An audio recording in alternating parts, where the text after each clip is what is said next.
In the far north lies a small town, hidden among pine forests and swamps.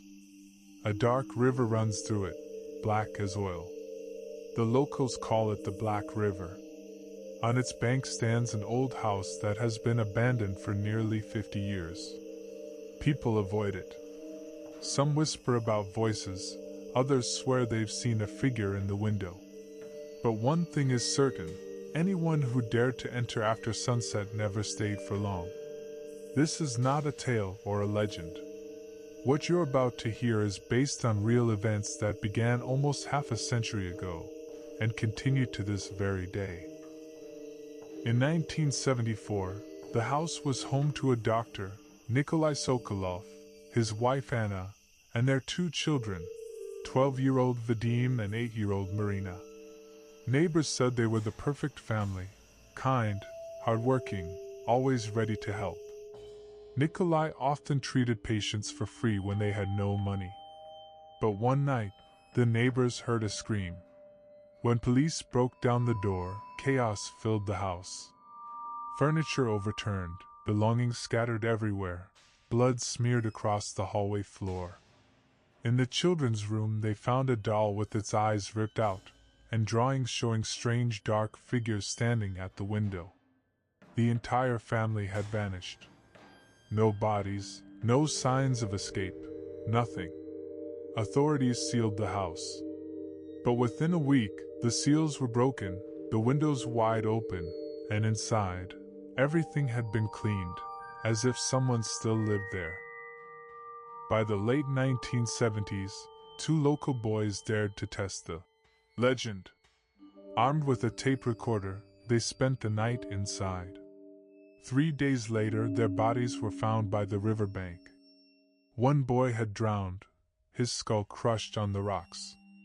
The other sat shivering in the sand, unable to speak, repeating the same words. "She holds them under the water."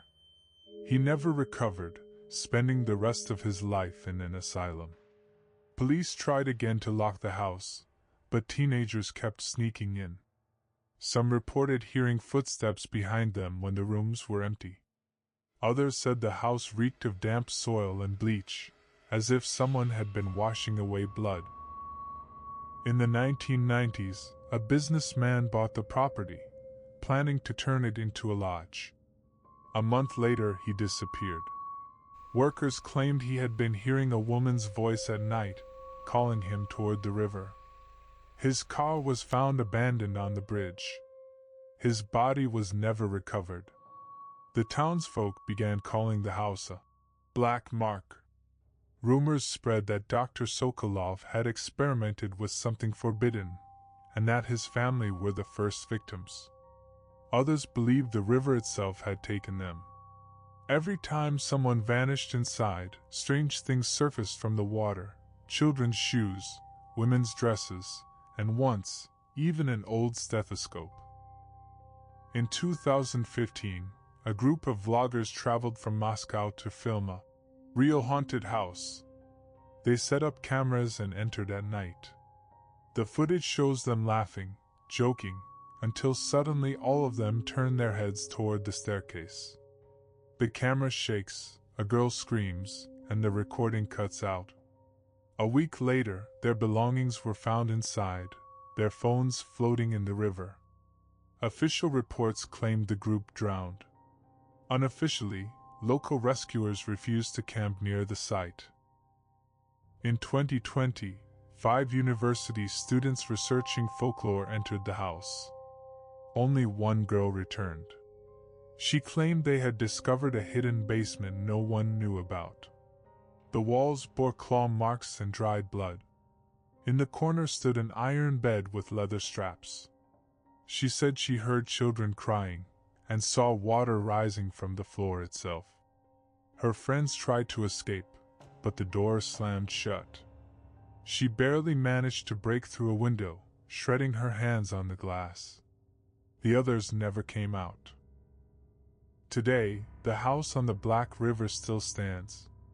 Attempts to demolish it failed, machines broke down, bulldozers stalled, workers suffered heart attacks. It's as if the house refuses to be destroyed. Locals give it a wide berth. But if you stand close at night and listen, you'll hear weeping from the windows. And on the river's surface, the sound of footsteps. The girl who escaped gave a single interview. Her final words were, "She holds them under the water. And now she calls for me." A week later, her body was found in the river. The story didn't end.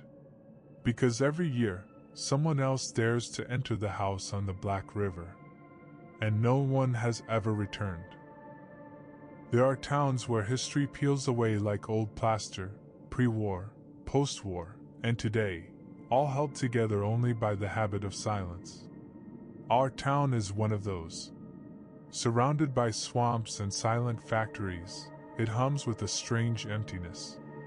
And on the edge of the northern industrial zone stands a brick giant, an abandoned textile plant, known among locals as the Red Shaft, though there was never a shaft here. That name stuck after 2003, when the entire shift of Fire Station Number 7 went into the factory on a call, and never came back. Officially, collapse, fire, tragic accident. Unofficially, people cross the district in wide circles, even if it adds 10 minutes to their route. When I received an anonymous envelope containing fragments of a fire report, a torn page from a personal notebook, and a tiny cassette from a MD2 microdictaphone, I thought it was just folklore. But there were dates, names, unit numbers. And taped inside, there was a key labeled in handwriting. Building 3. Basement. It fit the lock. I later checked. From the duty log of station number 7 copy. 2114. Anonymous call to 01. Female voice short of breath, water noise and alarm in the background. Words, fire, people below, doors jammed. Address, former textile plant, building 3. Note, site decommissioned in 1998, no electricity connected. The four-man crew rolled out immediately. Neighbors reported no visible fire. But they heard a siren, old, distorted, rising not from the building itself but from below ground. At the gatehouse they found the door blocked from the inside with a table. The official guard had died a year earlier. Later, a woman from the apartment block across the street swore she saw the crew enter, and behind them, a tall man in a coat, face hidden in the glare of a flashlight. On the tape, footsteps echo down concrete stairs, water dripping, and that thin, warbling siren. A male voice. "RDM, don't fall behind. Keep left." Wet slaps of boots. Another voice. "Do you hear her? She's asking again." A wrenching metallic sound, a door handle forced. Then a thud, like a steel hatch pulled inward and slammed by a wave. After that, a hollow knock, like someone banging from underwater. Fragments follow. "Light below. Who turned the siren on? It was dry this morning." And one phrase, clear, repeated. "Don't look in the mirror." There were no mirrors in the factory basement. And yet the phrase comes back again and again. At the end, faint, impossibly distant, is the cry of a child. 8 days later the file was closed. Collapse, presumed fatalities. No bodies. Photos show scorched railings, damp walls. On one wall, the print of a long hand, pressed through layers of paint. Caption: water intrusion. But water service had been shut off since 1998. A year later the neighbor woman died suddenly. In her drawer was a note. "If you hear the siren, don't go down. She isn't calling you." 20 years later, that envelope arrived with the key. I told myself I'd only check the gate, maybe record ambient sound. But the night before, I couldn't sleep. From my kitchen kettle came a faint siren-like whine before the water even boiled. My colleague Anna, a sound engineer, agreed to come. She laughed at urban myths, but packed a recorder, mics, spare batteries, and duct tape to mark our way. Daylight made the factory look harmless, though inside it smelled of bleach, fresh, pungent, though no one had cleaned in decades. On the stairwell railing were stretched handprints, too long for human fingers. At the basement door, the key turned stiffly. Inside, the air was cold, metallic, with the charge of electricity, though no lights worked. Far ahead shimmered a weak dot of light, like a bulb glowing underwater. Steps slippery with moisture. We marked turns with tape, but the echo of a woman's whisper seeped from the rusted pipes above. They were dry, cut, yet the sound flowed through them like water. "Open, please, he's there." The siren swelled in waves, louder, softer, then near again.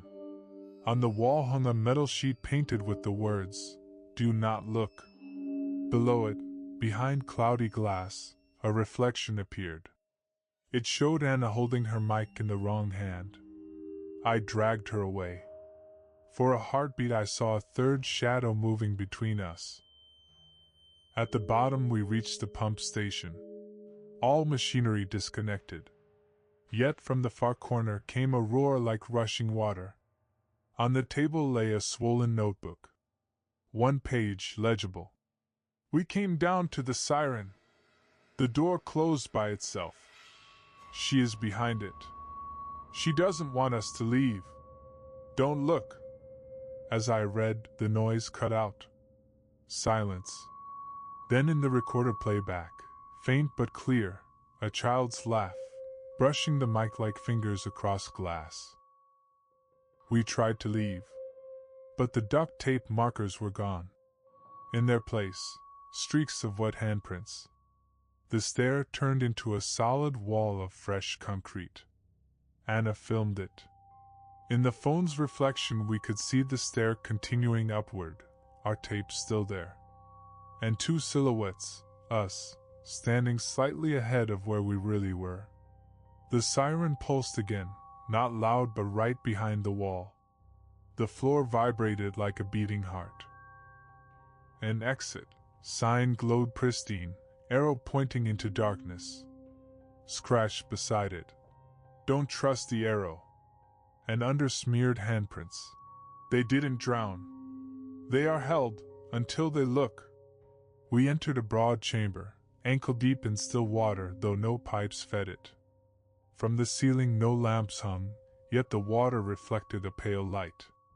In the center stood a steel door, round windows set into it. Behind the glass, perfect blackness. I stepped closer. In the porthole, something pale, a hand, stretching upward. I whispered, "Don't look," but I was already staring. For an instant, I saw myself on the other side, chest deep in water, and Anna was gone. The siren cut out. The sound of water surged, too real, too near. The floor shifted, soft like rubber underfoot. I grabbed Anna's sleeve, yet felt only air. Her voice came, not beside me but from behind the glass. "I'm not looking." The recorder kept running. I woke lying on the cold concrete near the entrance. My flashlight was dead, but the recorder in my hand was still running. The basement stairs that had been sealed were now open and dry, as if nothing had ever happened. There was no water on the floor, no smell of bleach, no sound of the siren. But when I checked the recorder, the file length read 2 hours 17 minutes and 43 seconds, the exact same timestamp as the Lost Fire cruise tape from 2003. On playback, after my own last words, came a faint stretch of breathing, slow and calm. Not mine. And then Anna's voice, soft, almost kind, spoke directly into the mic. "Don't let him leave." I dropped the recorder, but the words kept echoing in the stairwell, repeating, growing closer, until it was no longer clear whether they came from the tape, from the walls, or from just behind me. The story ends here.